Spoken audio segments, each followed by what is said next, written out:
Europe Soir. Est-ce que manger un croissant, c'est féministe? Mais les Français s'en foutent. Non, je crois pas. Mais si, on s'en fout. Bah non. Mais ça y est, on est retombé dedans là. On est dans la merde. Ça recommence. Laurent Bazin sur Europe 1.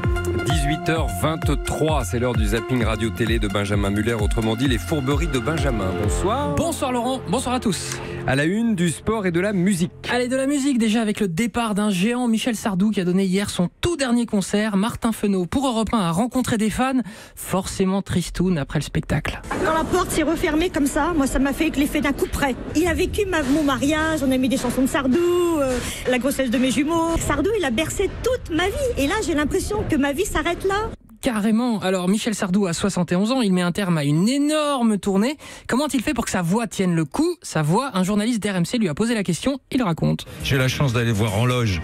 Il me dit en loge, il dit mais j'ai besoin de 11 heures de sommeil. C'est comme ça chez les chanteurs lyriques, 11 heures, tu récupères ta voix. J'ai dit mais comment vous faites pour dormir 11 heures? Ben devine, il y a des cachetons.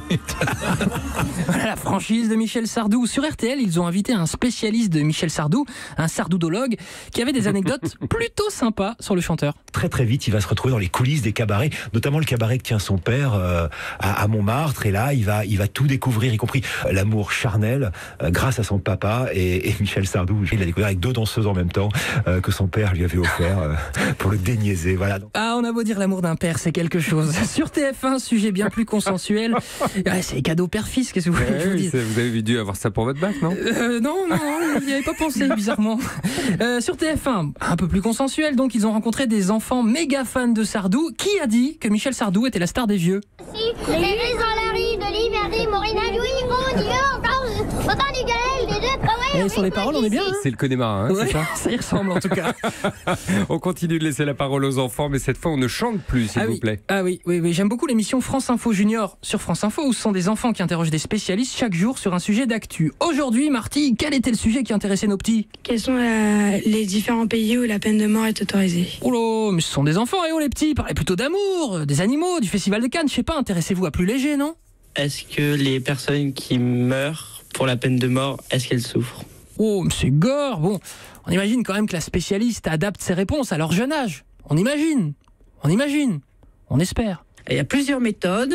Alors, une qui est terrible, c'est la décapitation. Ça se passe en Arabie Saoudite. Donc, avec un sabre, on coupe la tête. Ouais, arrêtez-moi ça. Remettez les enfants devant Gulli, c'est bien plus sûr. Ou devant l'OM, Leipzig hier soir en replay. Ouais. Pourquoi pas Ouais, parce que l'OM s'est qualifié pour les demi-finales de la Coupe d'Europe, on le redit. Grand match. Alors, l'histoire dans l'histoire, c'est celle du commentateur de W9, Denis Balbir. À la fin du match, il est toujours à son poste, mais il n'est plus à l'antenne. Il a toujours son micro et il parle à son voisin en mode on est un peu entre potes, sauf que quelqu'un a filmé et, bienveillant, a mis la scène sur le web. Et le stade, quand il est comme ça, c'est...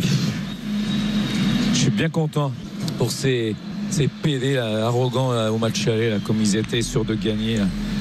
Foiré.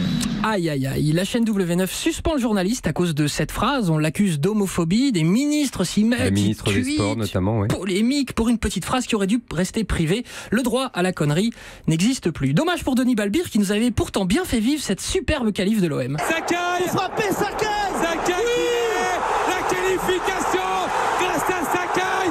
Marseille est en demi-finale. Le stade qui craque. Oui, c'était beau. Alors le supporter numéro 1 de l'OM, René Malville, sur le site Le Phocéen, était forcément très fier de ses joueurs. Hier, ils avaient le cœur, ils avaient la rate, ils avaient le foie, la foi, ils avaient les couilles, ils ont tout eu hier. Oui, avoir le foie, c'est toujours très important. Et ce qui est bien, c'est que René, il en profite pas du tout, parce qu'il est fair play, il est comme ça, pour mettre un taquet au PSG. On est à demi-finale, le seul club français à ce niveau. Et nous, on n'a pas dépensé 1 milliard depuis ces années. J'espère que la France du football reconnaît maintenant que oui, l'OM, c'est le premier club de France. Ça coûte pas grand-chose de le rappeler, non? Au printemps suivant, le ciel irlandais était en paix. Marina plongée nue dans un lac. L'idole des jeunes. Oui, bon, on va la garder 30 petites secondes de plus, l'idole des jeunes. On va pas se priver de Sardou. L'église en granit de Limerick. Marina dit oui. Vous voulez chanter le Connemara, Benjamin Muller, avant votre week-end? Je ne risquerai pas. Sûrement pas. Alors je vous dis à lundi. Merci. Europe 1.